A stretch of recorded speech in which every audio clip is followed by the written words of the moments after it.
আজকের ভিডিওটা শুরুই করছি খাবার দিয়ে। তো আজকে সন্ধ্যাবেলাতেই এত রকম খাবার আনা হয়েছিল। চিকেন স্যান্ডউইচ, ডালের চপ ছিল, ছিল হচ্ছে আলুর চপ, আর ও এনেছিল গন্ধরাজ মোমো। গন্ধরাজ মোমোগুলো খেতে এত স্বাদ ছিল যে জিভে লেগে থাকে।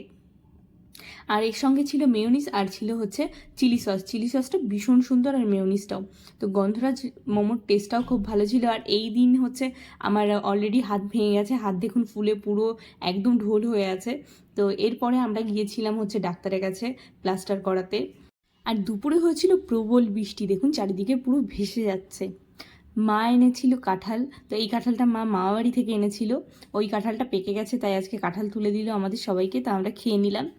তারপরে এই যে আমার প্লাস্টার করে আসার পরের ঘটনা এটা, মানে প্রচণ্ড জ্বালা যন্ত্রণা করছে, প্রচণ্ড ব্যথা হচ্ছে। দিয়েছে এক গাদা মেডিসিন, এগুলো আমার মেনটেন করে খেয়ে চলতে হবে। আর 1.5 মাস পরে এই প্লাস্টার খুলবে বলেছে। তো আজকের ভিডিওটা এখানেই শেষ করছি। ভালো লাগলে লাইক সাবস্ক্রাইব করে দেবেন।